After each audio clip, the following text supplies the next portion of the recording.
The power had been dead for 9 years. So why did the dome turn at exactly 2:43? Lena Vale left before the sun came up because the house was quiet then, and quiet was the only thing in it that had ever given her permission. She moved in socks across the hallway carpet, one hand tight around the canvas handle of her blue duffel, the other holding her cracked phone against her ribs so it would not flash. In the kitchen, the envelope where she had kept 2 weeks of dishwashing pay lay open beside the sink. The bills were gone. Her stepfather's work boots sat under the table with red dust dried along the soles, as if even his shoes had learned to take what they wanted and leave marks. Lena did not wake her mother. She stood once at the bedroom door and listened to the thin, tired sound of breathing beyond it.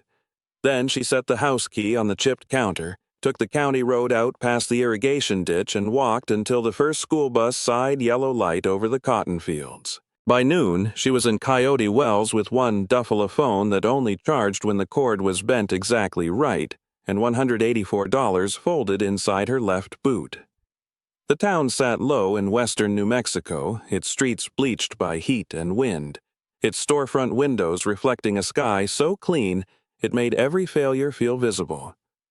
She tried the diner first, then the motel laundry, then a gas station where the manager looked at her application and tapped the blank address line with a fingernail. "You got somewhere local?" he asked. Lena looked through the glass door at the highway bending out toward brown mesas and telephone poles. "Not yet," she said. He slid the paper back with 2 fingers, careful not to make it cruel. The county annex had air conditioning that smelled faintly of dust and copier toner. Lena went inside because the lobby had a water fountain and a public charging outlet behind a row of plastic chairs. While her phone blinked between 1% and nothing, she read the notices on the corkboard: grazing meeting burn restriction missing Black Heeler estate sale flu shots. At the bottom, pinned crooked under a faded map, was a half-sheet printed in plain black type. Temporary site caretaker Arroyo Glass Observatory. 21 days. Evening. Overnight, presence required, document damage. Deeder trespass. No structural work. County, key issued. Stipend paid weekly. There were 3 words underlined by hand: unsafe dome area. Lena read it twice.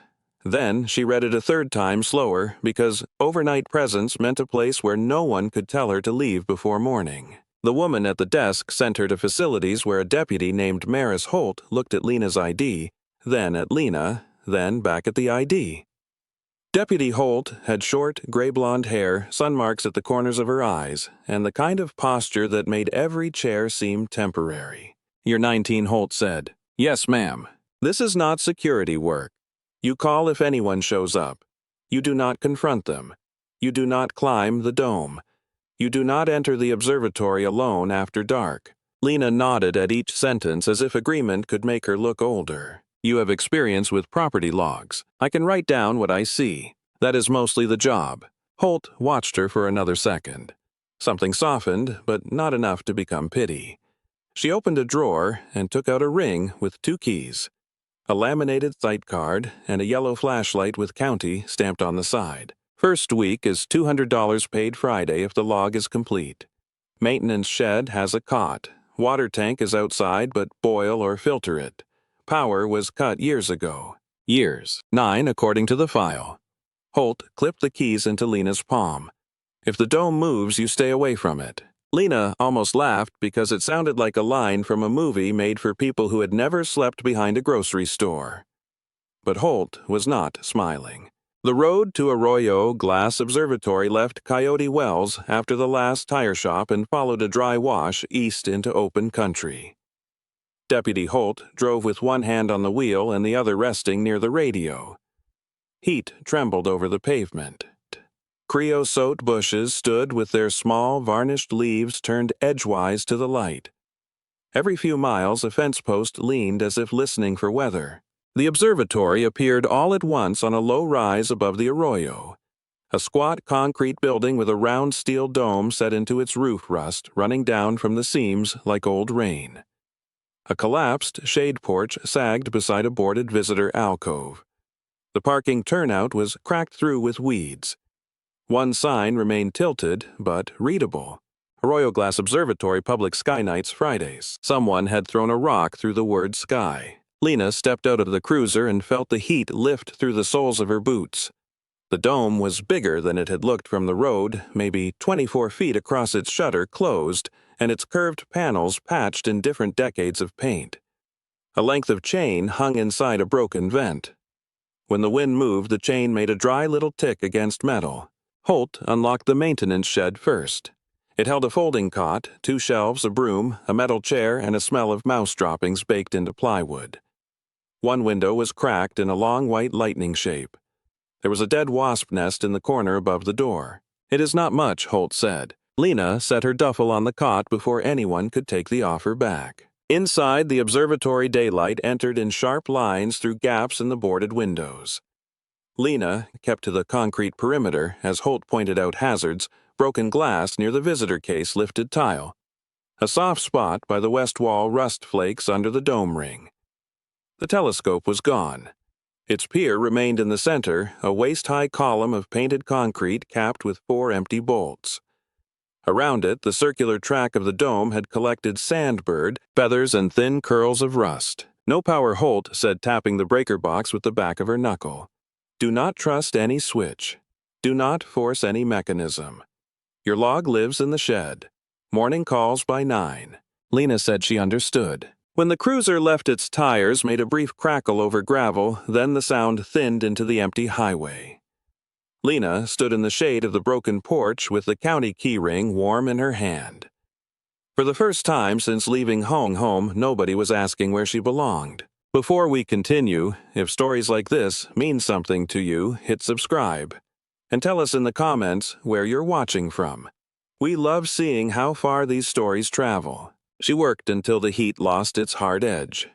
She swept glass into a coffee can, taped cardboard over the shed window, shook sand from the cot blanket, and dragged a fallen porch board away from the door so it would not trap her if the wind shifted. She found the county logbook in a metal clipboard box and wrote the date, the time, and her name in block letters. Lena Vale, temporary caretaker, arrived 4:12 p.m. Under condition notes, she wrote, "No active power, broken visitor glass, loose porch panel rust, under dome track animal droppings, and shed water tank half full." She did not write "no address, no plan" after 21 days afraid to sleep. At sunset, the observatory changed color. The concrete went lavender gray. The dome held the last copper line of light along its western curve. Down in the arroyo, mesquite shadows gathered in the sand like spilled ink. Lena ate crackers and peanut butter from the duffel sitting in the shed doorway with the county flashlight across her knees. Dark came quickly once the sun cleared the mesa. Stars opened above the property with a clarity that made the ruined observatory seem less abandoned than waiting. Lena had never seen so many. At home, porch lights and television glare had washed the sky into nothing. Here, the Milky Way looked like pale dust shaken across black cloth. She locked the observatory door, locked the shed, pushed the metal chair under the knob, and lay down in her jeans. The cot springs clicked whenever she breathed too deeply. Every sound outside arrived: clean wind combing through brush, a small stone sliding somewhere on the slope, the far-off engine of a truck on Route 46. Sleep came in pieces. At first, she thought the noise was part of a dream. A low scrape iron against grit. Then a pause. Then another slow drag that traveled through the ground and into the cot frame. Lena opened her eyes. The shed was dark except for starlight at the cracked window. Her phone screen showed 2:43 a.m. The scrape came again, longer this time, from the observatory roof. She sat up without breathing. No headlights crossed the turnout. No voices. No generator hum. The power had been cut for 9 years. Deputy Holt had said it twice. Lena took the flashlight and stepped outside barefoot before the cold gravel drove her back for boots. The observatory stood black against the stars. Above its concrete walls, the dome moved. Not much. Just several inches, slow and stubborn, its rusted panels shivering as if some heavy hand inside had leaned into the old machinery. The shutter seam, which had faced the highway at sunset, turned away from the road. Metal gave one final tired groan. Then the dome stopped. She should have gone back to the shed. She should have called the number on the site card and let an adult with a badge decide what counted as possible. Instead, she walked around the building with the flashlight held low, following the new angle of the shutter until she stood on the east side where the ground dropped toward the dry arroyo. The dome was pointing there. Not at the road, not at town, not at the sky. At the dark, cut in the earth, 200 yards away, where the desert held its silence like a closed mouth. By morning, the chalk mark proved Lena had not imagined it. She made the mark before sunrise. Kneeling, where the concrete floor curved beneath the dome track, her flashlight held between her teeth and a piece of white chalk shaking in her fingers. The shutter seam sat 4 inches east of where Deputy Holt had left it. Lena drew a line across the rusted ring and onto the floor, then wrote 243 beside it. The number looked childish in the dust, but it steadied her more than prayer would have. Outside, dawn came thin and cold over the arroyo. The desert did not explain itself. It brightened by degrees. First the pale stones, then the black ribs of creosote, then the broken observatory sign with one corner tapping softly against its post. Lena stood with the county logbook pressed to her chest and tried to arrange the night into ordinary causes. Wind, loose gear, a slope in the track, metal shrinking after heat. She wrote all 4 in the margin. At 8:57, she called the county number because Deputy Holt had said morning calls by 9. The office phone rang 6 times before Holt answered. Site check. Lena Vale. Arroyo Glass. A brief pause. Paper shifted on Holt's end. You still there? Yes, ma'am. Anyone come by? No. Any damage overnight? Lena looked through the observatory doorway at the chalk line on the floor. The dome waited above it, dull and rust-colored in the early light. The dome moved, she said. Another pause longer than the first. Moved how? Several inches, around 243. No lights, no sound except the scraping. It stopped with the shutter facing the arroyo. Holt exhaled once through her nose. Did you enter the dome area after dark? No. It was almost true. She had not gone inside. She had circled the outside barefoot and frightened and then put boots on because gravel was less forgiving than fear. I'm sending archives out with the old file, Holt said. Do not touch the ring. Photograph everything. Keep your distance if it shifts again. I marked the position. That's useful. Don't get brave with it. The line clicked dead before Lena could ask whether anyone else had reported the same thing. She lowered the phone and watched its battery drop from 12% to 11%. She spent the next hour doing what could be done without knowing anything important. She opened the shed door to air out the mouse smell. She pulled the cot blanket into sunlight. She swept sand away from the threshold and found 2 old bottle caps, a dead beetle and a brass screw with a slotted head worn nearly smooth. She placed the screw in a paper cup and labeled it with the date because labeling made the place feel less like a ruin and more like a task. At 10:30, a county pickup climbed the turnout road in a brown fan of dust. The man who stepped out carried a flat archival box under one arm and wore a straw hat with a dark sweatband. He was not old, maybe 27, with careful hands and round wire glasses that looked permanently dusty no matter how often he wiped them. Lena Vale, he asked. She nodded. Elias Romero, County Archive. Deputy Holt said the dome walked in its sleep. It didn't walk. I'm glad. That would be a different department. He said it dryly without smiling, and somehow that made Lena trust him more. Elias set the box on the hood of the truck and looked up at the observatory. In daylight, the building seemed smaller, but not safer. The dome's lower skirt had lifted in 2 places. Rust flakes lay on the roof like red leaves. A broken louver on the east vent trembled whenever the wind came across the arroyo. No power since 2017, he said. No active motor. Original drive was hand crank with a later electric assist, but the assist was stripped before closure. You knew that without opening the box. I made copies when facilities tried to surplus the site last spring. He glanced at her. Most people only remember buildings when they want them gone. Lena did not know what to say to that, so she led him inside. They worked from the doorway first. Elias photographed the chalk line, the dome seam, the track, the breaker box, and the 4 bolts where the telescope pier stood empty. He moved slowly, calling out each image number before he wrote it down. Lena copied the numbers into the county log. The small procedure quieted the room. Even the wind through the broken vent seemed to wait its turn. "Don't step inside the ring," Elias said when she moved toward the center. "I wasn't going to. I believe you. I'm saying it for the form." He crouched near the dome track and swept a pencil through the sand without touching the metal. Under the grit, Lena could see the old circular rail, its surface dark and polished in places where something had once rolled smoothly. "Could Wine push it?" she asked. "If the brake failed and the track was clean." "This track is not clean." "Could it slide downhill?" "The building is level enough." "Also, it stopped facing a very specific direction if your mark is right."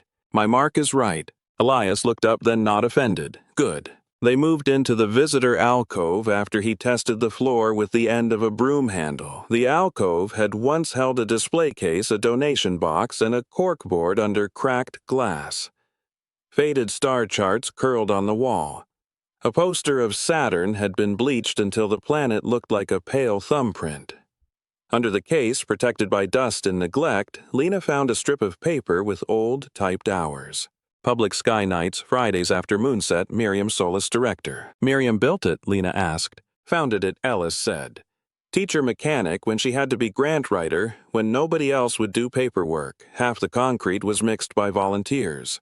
The dome came second-hand from a college that upgraded." He opened the flat box and showed her copies, not originals, a 1956 dedication photo. 2 receipts for steel rollers, a children's program flyer, a brittle newspaper clipping. In the dedication photo, the observatory looked raw and new, the dome, bright silver, under a sky full of hard sun. A woman in a work shirt stood beside the telescope pier with one hand resting on a wrench. Her hair was pinned back. Her expression was not proud exactly. It was measuring. "That's Miriam?" Lena asked. "Yes. She looks like she's checking whether the photographer installed himself correctly." Elias made a small sound that might have been a laugh.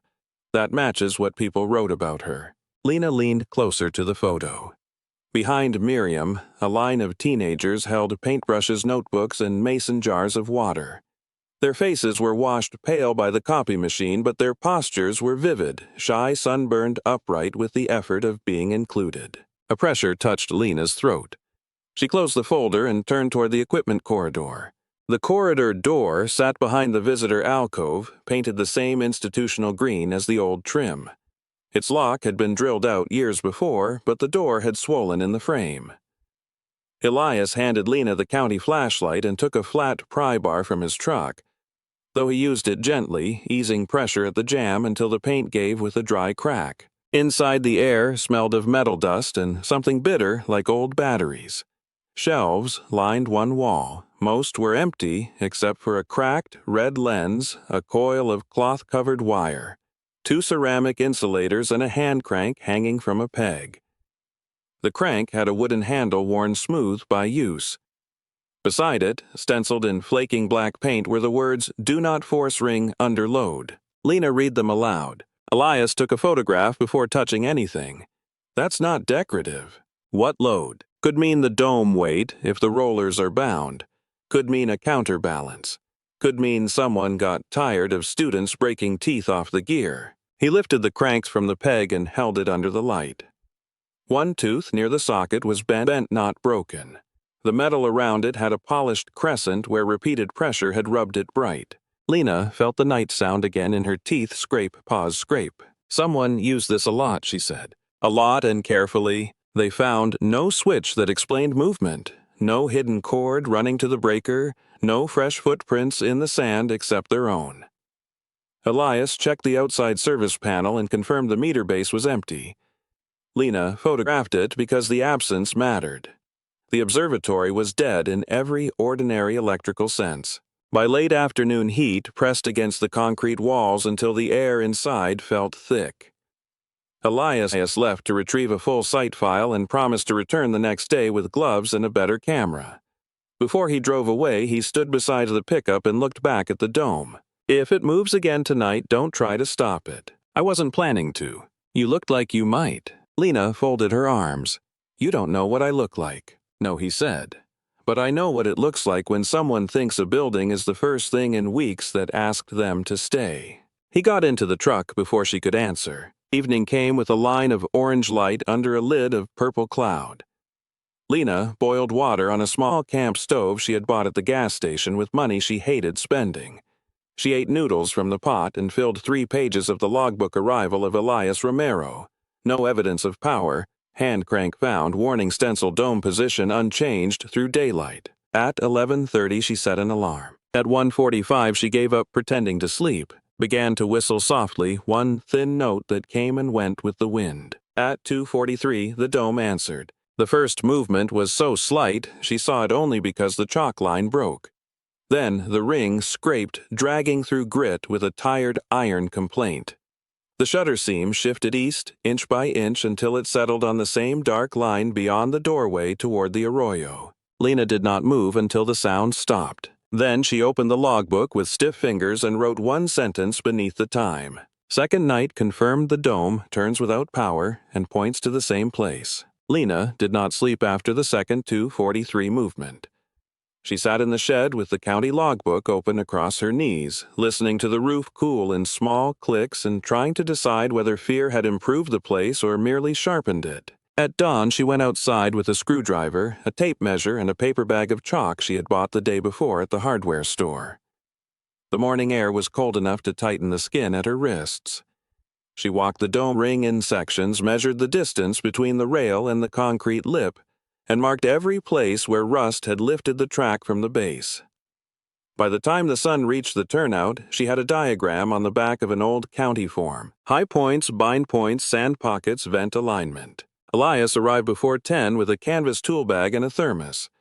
He wore the same straw hat, but now he had work gloves tucked through the belt loop and a roll of blue painter's tape under one arm.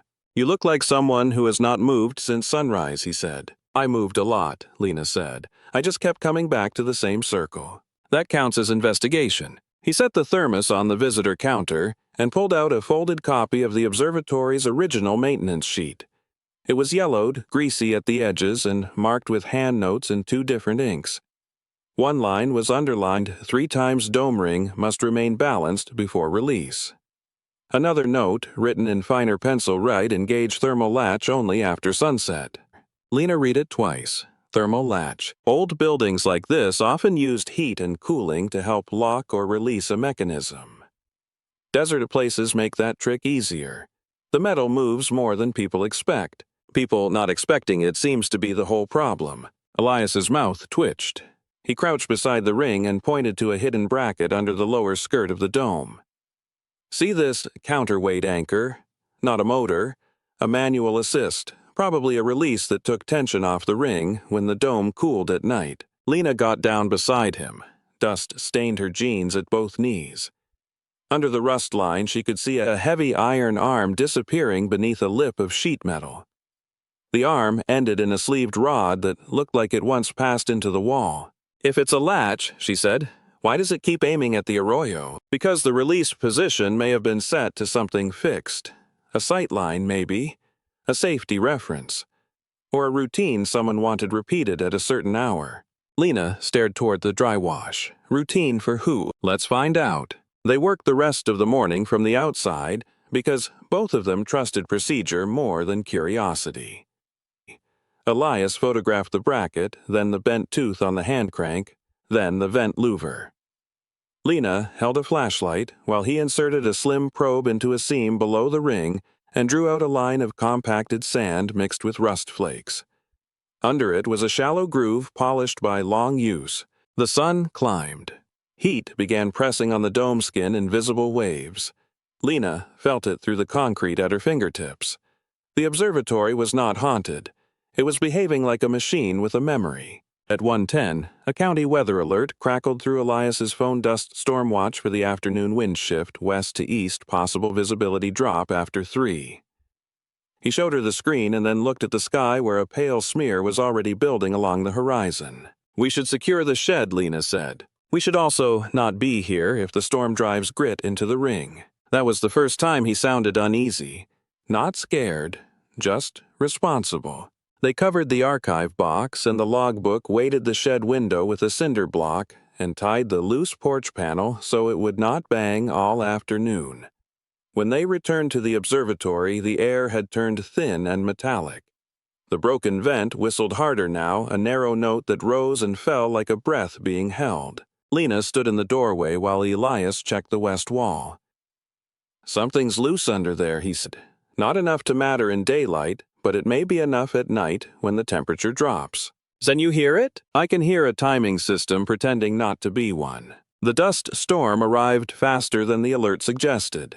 It rolled in low and brown, dimming the edge of the parking turnout, washing the arroyo into a moving blur. The observatory groaned once as the air changed pressure. Sand hissed against the boards. Lena braced the door with her shoulder and tasted grit on her tongue. Then the dome moved early, not at 2:43, not by accident. It gave one heavy scrape that traveled all the way down through the floor. Lena flinched and looked up as the shutter shifted a fraction east. The change was small, but the sound inside the dome was larger than before, as if tension had been released too abruptly. Elias called from the service corridor Lena. She found him kneeling by the lower inspection seam. Wind had driven fine sand into the edge of a brass plate beneath the ring, and the plate was vibrating against the frame. "This is the access," he said. "If the release is here, I need you to hold the light steady and not let the plate drop." He wiped the screw heads with a cloth. Under the rust, the brass still held an engraved number nearly buried in oxidation.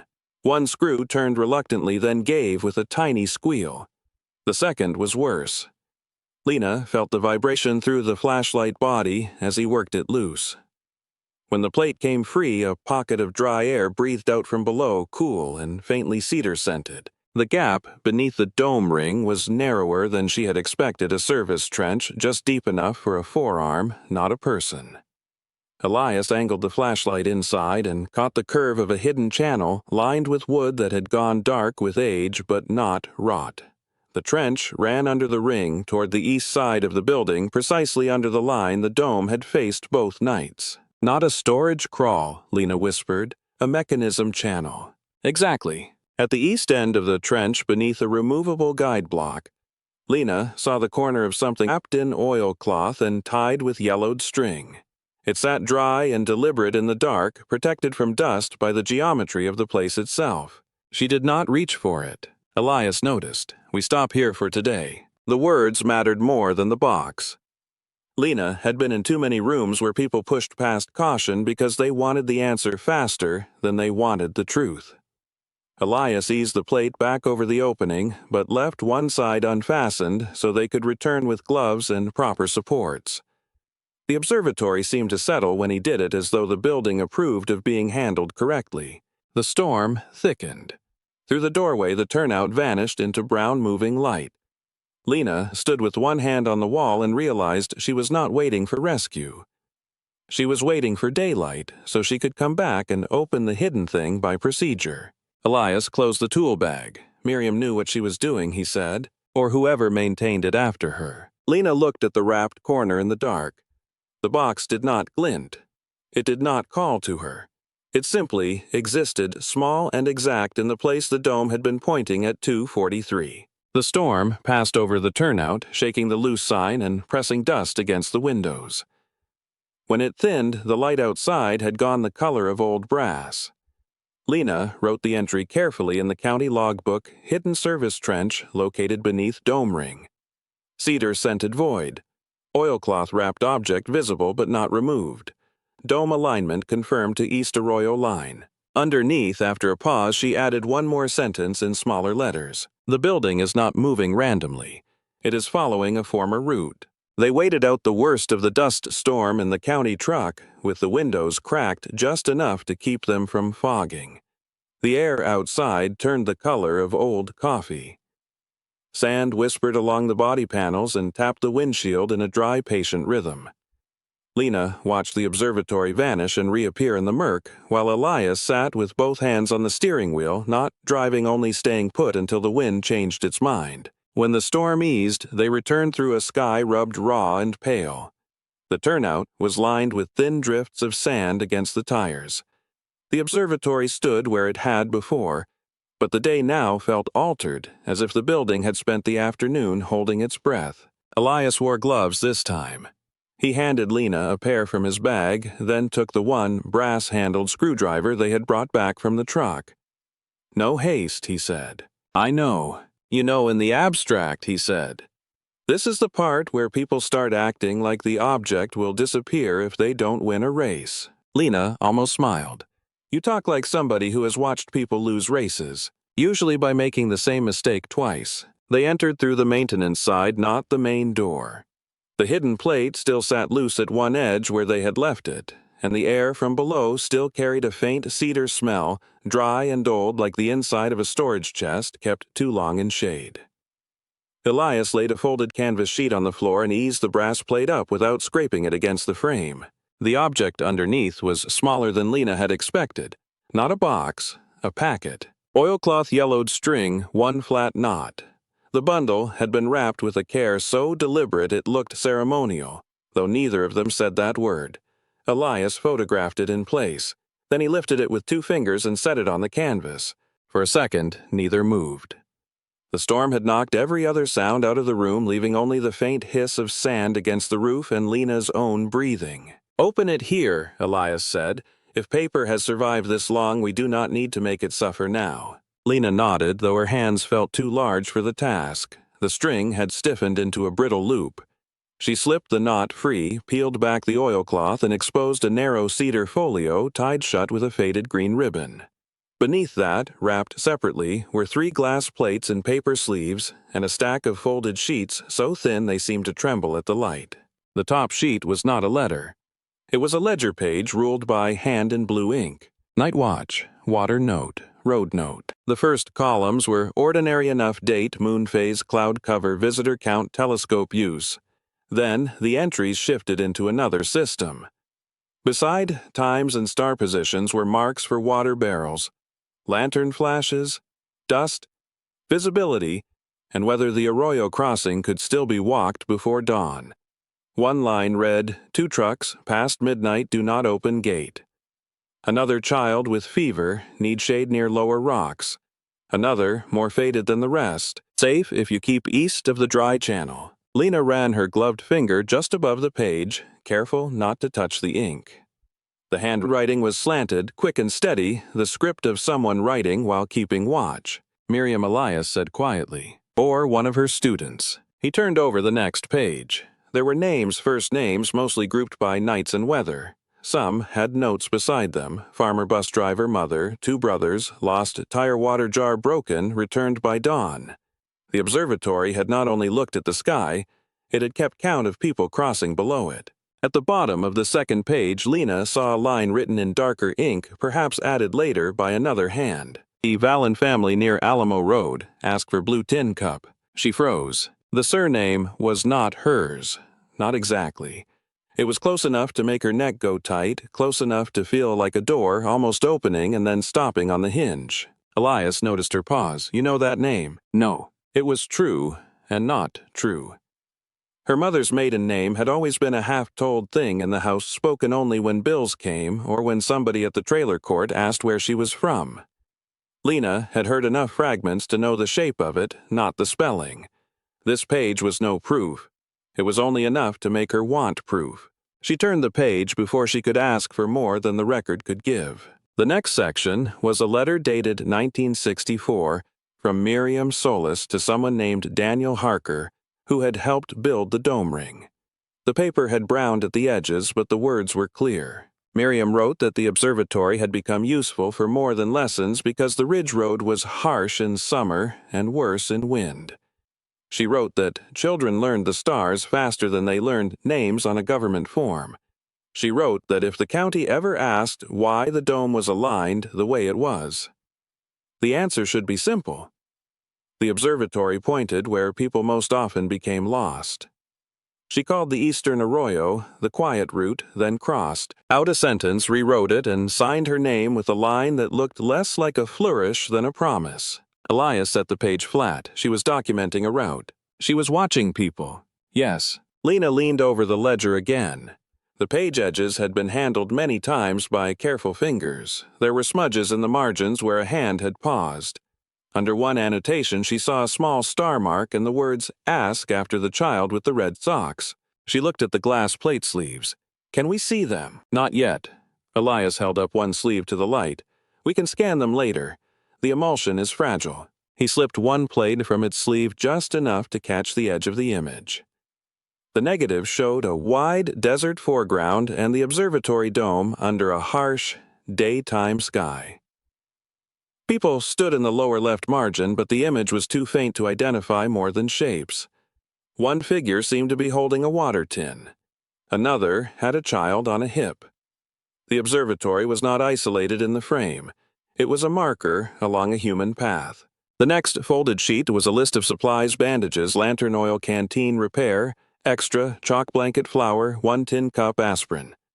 Not much, enough to get somebody through a hard night. At the bottom of that list in a different pencil was a line that made Lena look up. If Lena is here, show her the map to the Shadow Rock. She stared at the words until the letters blurred. Elias did not speak. He only slid the ledger closer and waited, giving the silence room to do its work. That could be another. Lena, he said at last, careful and not helpful in the way people sometimes were when they meant well. It could. But her name was not common enough to make the line feel accidental. It did not prove ancestry. It did not prove anything neat. It only tied the page to her with enough weight to make the air in the room feel thinner. Lena turned back to the letter and read the section that mattered most. Miriam had written that the dome mechanism was built to align with the arroyo, because the arroyo was the safest route after sunset when heat and wind could make the road dangerous. The thermal latch was not a trick for show. It was a signal. When the dome shifted, it meant the route below was clear enough for someone to move if they had to leave quickly and stay unseen. Not a machine for spectacle, a machine for warning. The final sentence in the letter was short. Keep the count. The sky will not remember them if we do not. Lena looked down at her own gloved hands at the paper at the dusty room and understood why the place had felt less abandoned than waiting. The observatory had been built to watch stars, yes, but it had also been a quiet checkpoint for people the county forgot. She gathered the pages in order, but not before noticing one more thing. The name, near Alamo Road, had a blue tin cup note beside it, and beneath that, in tiny pencil, a second notation, mother and daughter, late arrival, safe to wait inside if weather turns. The handwriting was still not enough to make the connection complete. Yet it was enough to make Lena sit back on her heels and breathe once slowly through the ache in her chest. Outside, the sky had cleared to a hard-washed blue. A single bird crossed the turnout, small against the open light. The observatory no longer looked like a ruin that had hidden something from her. It looked like a place that had been holding names in order until somebody young enough to care came back to read them. Elias packed the ledger into the archival folder and left the final page open for a moment. Not from drama, but from respect. We need glove scans and a proper humidification case, he said. And then we make a report that the county cannot ignore. Lena folded her hands once and let the sentence settle. The answer was not money. It was not rescue. It was procedure and record and the slow force of proof. Turned at 2:43 for a reason, and the reason was human. That was enough for one day. They rewrapped the ledger, laid the glass plates flat in the canvas, and set the brass plate back over the opening without sealing it completely. The dome above them sat still in the afternoon heat, waiting for the next cooling cycle. The next night, watch the next person who needed a safe route. When Lena wrote the log entry afterward, she did not call it a discovery. She called it a record. Lena started with the leak. The storm had not broken the observatory roof, but it had pushed dust into every seam and left a wet stain under the west flashing where the afternoon cool had met trapped heat. She climbed only as far as the low-maintenance ladder allowed, with Elias holding it from below and a roll of butyl tape in her back pocket. They worked in silence for half an hour, scraping rust, pressing sealant, and fitting a temporary patch over the split edge before the next cold night could widen it. The room changed as they worked. Not cleaner exactly. More honest. Once the roof stopped shedding grit, the floor cracks and wall stains became readable. Lena swept the service corridor set traps in the corners and laid plastic over the archive folder so the paper would not take on more desert damp. Elias washed the cedar smell off his gloves and showed her how to measure humidity with a cheap gauge until the number held steady enough to trust. When they opened the hidden plate again, they did it with new supports under the edge and a folded towel where the brass would rest. No hurry. No tugging. The oilcloth packet waited where they had left it unchanged, except for a slight lift in the air around it now that the room was drying out. Lena took that as a kind of approval. The dome still did not move in daylight, but the ring no longer groaned every time the wind changed. That mattered. A machine could not tell them its full history if it was allowed to tear itself apart first. Dalia Keene arrived after lunch with a box of old index cards and a thermos that smelled like cinnamon. She moved slowly, not from weakness, but from the caution of someone who had lived long enough to know which floors lie. "This place used to open on Friday nights," she said, standing just inside the visitor alcove. She touched the wall with 2 fingers as if checking whether the building remembered her. "Did you come here often?" Lena asked. "As a girl." "My uncle drove freight up from the valley. Miriam let us climb the steps if we stayed quiet." Dalia looked at the ledger copies spread on the work table. She did not dramatize the names. She did not reach for the most emotional page first. Instead, she went line by line, giving the handwriting the respect of a schoolteacher marking attendance. "This one," she said, tapping a margin note.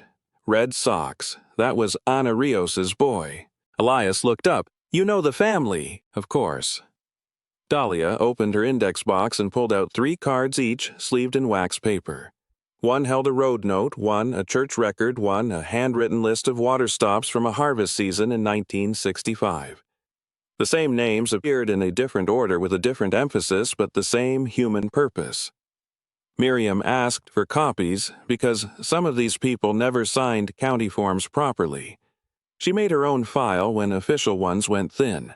Lena felt her throat tighten, not from surprise but from recognition. The observatory had kept names the way some people keep spare blankets, not to show them off, only to make sure nobody froze. Dalia found the line near Alamo Road and read it without flinching. E. Valen. That would be Lena Vale's branch. Elena married into the Campos family after the drought years. Blue tin cup was their signal when they came up the East Wash after dark. The room went still around the sentence. Lena had not asked for certainty, but there it was, arriving in a form too plain to argue with and too modest to call a revelation. Not a lost fortune, not a secret father, just a line of women and men who had been written down when they were easy to miss. The county was less sentimental than the records. Deputy Holt returned on Wednesday with a folded notice from facilities and a manila folder thick with liability forms. She stood at the doorway while Lena and Elias laid out the restored roof photos, the humidity readings, the route notes, and the photocopied ledger pages on a borrowed folding table. "You've got a story," Holt said, scanning the pages. "The county needs more than a story." "Then we'll give it procedures," Lena said. Holt's gaze lifted to her, weighing the answer.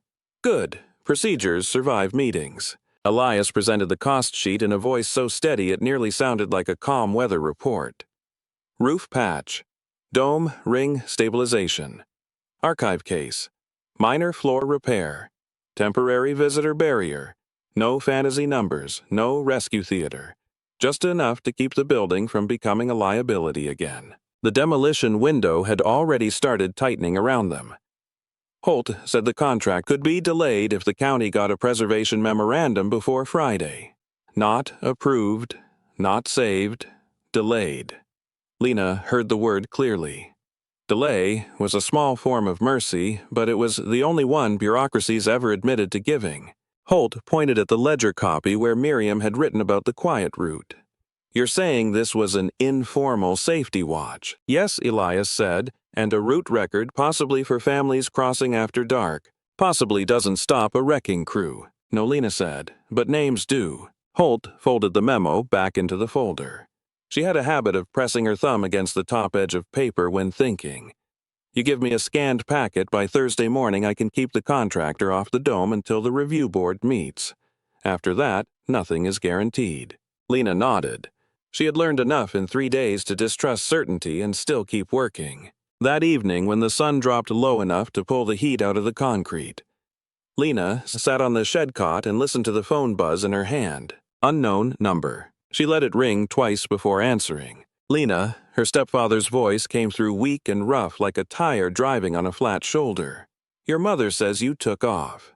Lena looked at the open shed door at the observatory beyond it, at the clean line of the repaired flashing catching the last light. I left. You always do that when things get difficult. The old reflex rose in her chest fast and hot. She nearly said every sentence she had carried since dawn the day she left. Instead, she looked down at the ledger copies spread across her knees. The names held their own shape now. They did not need her anger to exist. I'm working, she said. A pause. At what? At a place that matters. He laughed once, tired and dismissive. Places don't matter. Rent does. The line used to work on her. That was the worst of it. Not the cruelty, but how familiar it sounded.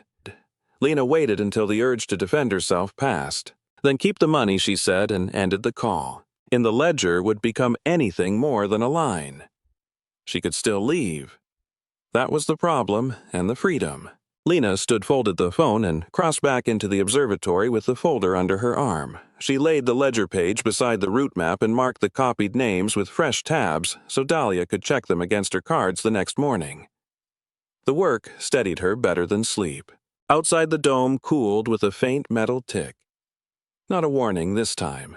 Just a building settling after being handled with care. Lena looked through the open doorway toward the arroyo where the route had once carried people in silence.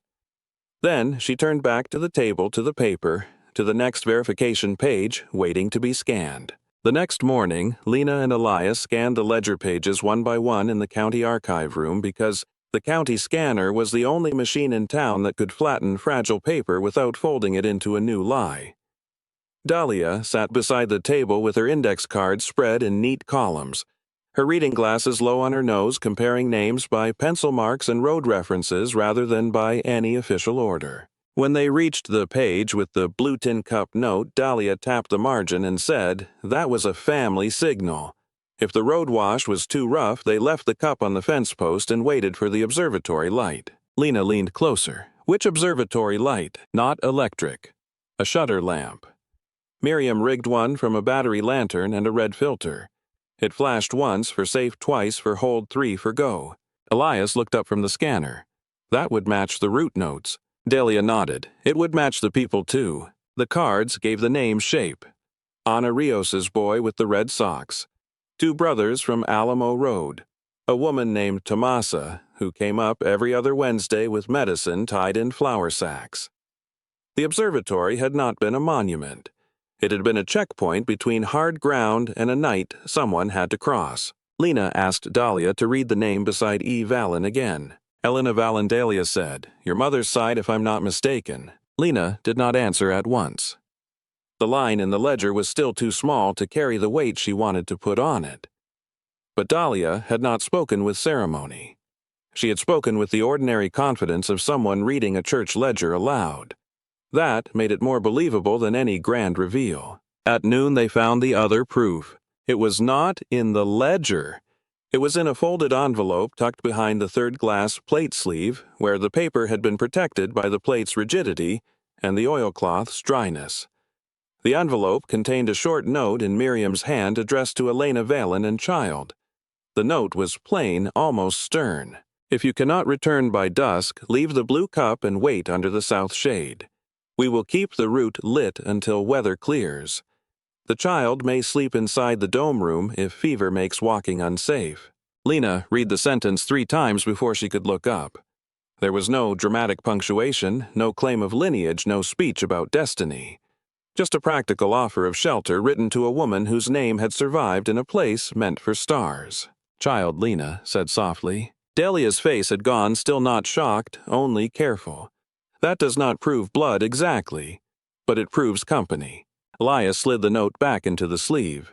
It proves Miriam kept records like a person who understood that a family line can live in route notes, not just birth certificates. Lena pressed her thumb against the table edge until the pressure made the wood feel real. The observatory had not handed her a cinematic inheritance. It had handed her a trace of how her mother might have moved through the world when she was young enough to need help and young enough to receive it. That was enough to change the shape of the question. By afternoon, Dalia had pulled 6 more matching cards from her box, and Elias had assembled a clean preservation packet, scanned ledger pages, route notes, plate, inventory, humidity records, repair photos, and a 1-page summary of why the dome's old alignment mechanism mattered, not as mystery, as documented community use. Holt came back at 3 with the preservation memorandum under her arm. She read the title page, then the route summary, then the note addressed to Lena Vale and child. Her expression did not soften, but it changed. "This is the part that survives review," she said. "Not romance, not sentiment, utility plus record." Lena almost smiled at the word utility. It was not warm, but it was fair. Holt stamped the packet as received and promised to walk it over to the review board herself before the contractor's truck could roll. The demolition notice would be paused another 10 days pending hearing. Not safe, not saved, but breathing room. When Holt left the room seemed to exhale. They went back to the observatory at dusk because the dome had one more thing to teach them. The sky was clear, and the air had started to lose heat in long, invisible layers. Lena walked with a flashlight, the ledger copy in one hand, and a coil of tape in the other. Elias carried the scanner drive in a padded case, and Dalia came along with a blanket folded over her arm, because she insisted that old buildings behave better when someone brings one practical soft thing. The shutter had not moved in daylight. But when the first cold edge reached the dome, the ring gave a faint metallic click. Lena stopped where she stood. "Listen," Elias said. The sound came again, not a scrape this time, but a small release as if a weight had shifted inside the mechanism and found its evening balance. The old thermal latch was not magic. It was timing. The dome was answering temperature the way a body answers pain automatically, but not without memory. They opened the south access panel, the one Miriam's notes had marked as the maintenance side, and found the shutter lamp housing behind a rusted bracket. Elias fitted a battery lantern into the shell, while Lena held the filter plate, and Dalia guided the cable with both hands. When the lamp clicked on the red beam fell low across the Arroyo line exactly where the route note said it should. Lena stepped to the doorway and looked out. The wash was not beautiful in a simple way. It was dry-cut deep and full of loose stones that would punish a careless ankle. But the red beam made its path legible. It showed the shelf where water had once run the bend where brush could hide a person and the low-shadowed gap where a truck might stop without being seen from the highway. "This is why it turned," Lena said. Elias nodded, to point the light. Dalia stood with one hand on the wall, her blanket tucked against her hip, and to keep people from walking blind. For a second, no one spoke. The observatory had been a telescope once, but its deepest use was clearer now than any star map it warned, guided, and remembered. Lena knelt beside the dome ring and felt the cold vibration return through the concrete. The mechanism did not scare her now. It was old work doing what old work does when somebody still knows how to listen. There was one more envelope inside the cedar folio flat and sealed with wax that had long since dried to a dull brown. Miriam's name was on it. Elias hesitated only long enough to look at Lena before handing it over. She opened it with the edge of a folder. Inside was a single page and a pressed desert flower, brittle as paper.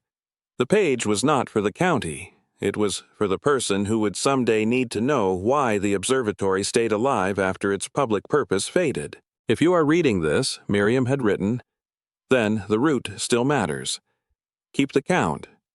Keep the light low. Let no one call this place worthless."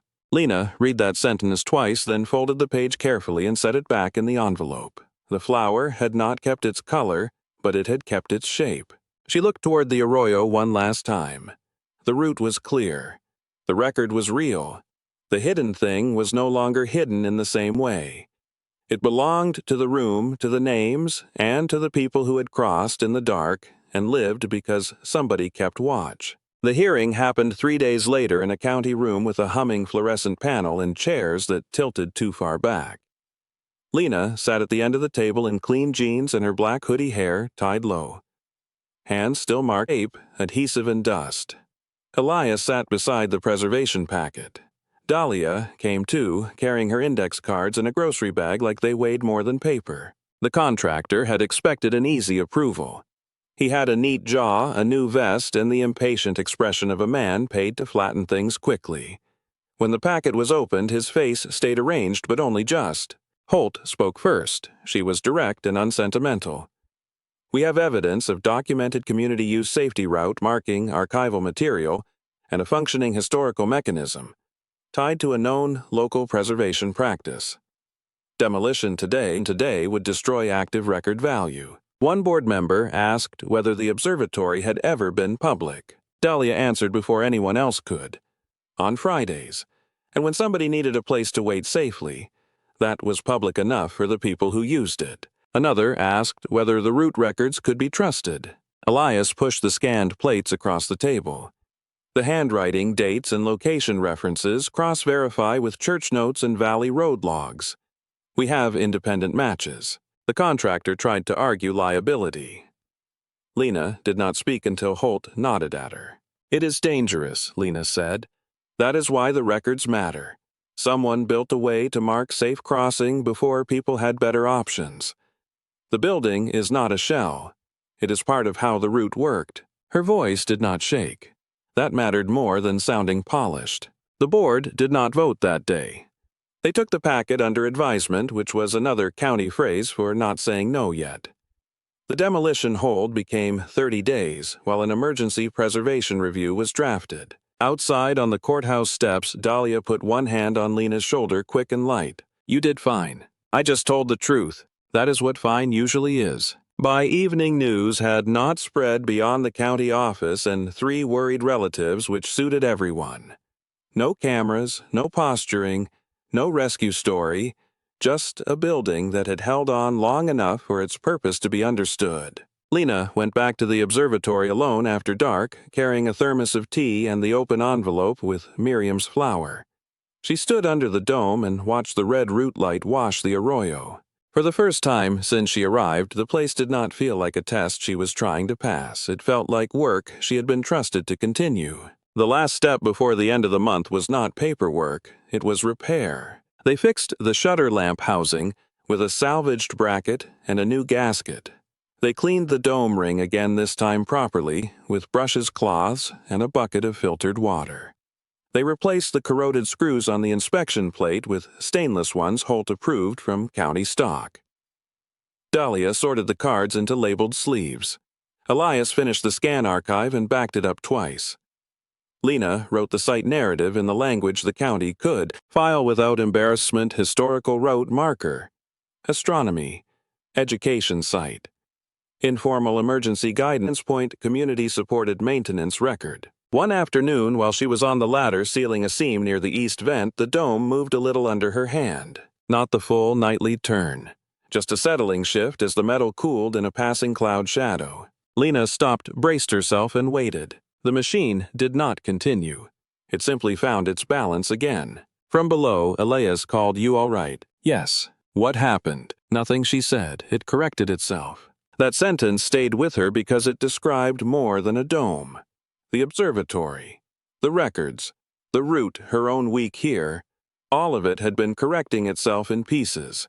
Not through miracle, through attention. At sunset, the County Review Board sent a provisional hold notice and a request for a preservation use plan. It was not victory. It was an opening.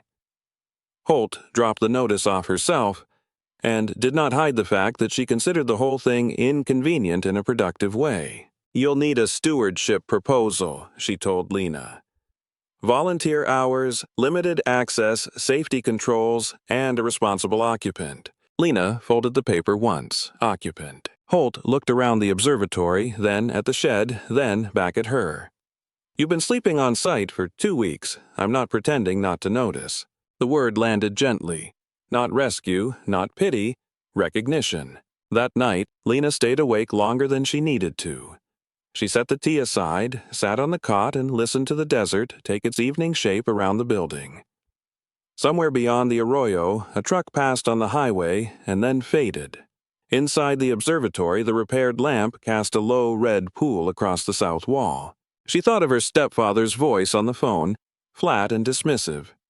Rent does. She thought of this ledger note that had named her mother. She thought of Miriam writing, "Keep the count. Keep the light low." Then she opened her notebook and began the stewardship proposal, because the next good thing would not arrive by itself. The hearing after the hearing was quieter. By then, the observatory had a temporary occupancy permit, a capped visitor limit, and a preservation plan that satisfied just enough county language to keep the contractor away. The dome was still old. The roof still needed work. The route records still had to be digitized and checked against weather data from a decade no one in the room had lived through. But the building had crossed from threatened to protected, and that shift changed how people treated the space. Lena moved out of the shed and into the tiny caretaker room above Dalia's garage on the edge of town. It had one bed, one shelf, and a narrow window that faced west toward the observatory ridge. The room was not hers in any permanent sense, but it was offered plainly, which made it different from mercy. She kept the blue duffel under the bed for a week before unpacking it. The first public night was not an event. No banners, no speeches. The county allowed 6 visitors, all pre-registered, all told to wear closed shoes and bring water. Dalia made tea. Elias handled the archive table. Holt stood near the door with her hands in her pockets and the expression of someone prepared for paperwork, not applause. Lena opened the dome by hand at 2:43, because the mechanism still preferred that hour and because some habits earned their place. The ring moved with a low, familiar scrape and settled toward the arroyo. The red route light came on beneath the south panel, and the path below appeared again dry and exact. One couple stood in silence long enough to understand what the light meant. A ranch worker from east of town recognized a road notch described in the ledger. An older woman cried softly when she saw the name card Dalia had placed beside the route map. Nothing became dramatic. That was the point. The observatory did not perform revelation. It offered continuity. After the visitors left, Lena stayed behind with Elias and Dalia. Holt locked the gate and headed home. The night air was cold enough to sting the inside of the nose. Above the dome, the sky looked once again like a place you could lose yourself in if nobody kept count. Elias checked the archive case one last time. The scans are backed up. Dalia yawned into her sleeve. The tea was stronger than I expected. Lena laughed under her breath, the first easy sound she had made in weeks. When they finally stepped outside, the arroyo lay in full moonlight, silver at the edges and dark in the middle. The route no longer looked hidden. It looked cared for. That was what Miriam had wanted, though she had never said it in those words. She had built a machine that pointed toward people and called it a sky lesson because perhaps that was the only language the county would accept. Dim behind its panel. Not fixed. Not finished. Held. She touched the envelope with Miriam's flower in her pocket and thought of the line that had changed everything without sounding like much at all. Child, may sleep inside the dome room if fever makes walking unsafe. That was the inheritance. Not money. Not ownership. A record of care. Lena took the paper with both hands. I'll keep the count. Holt almost smiled. At the ridge, the observatory waited under a clear, hard sky. Below it, the road remained open. Above it, the stars came forward one by one as if answering a call that had never really stopped.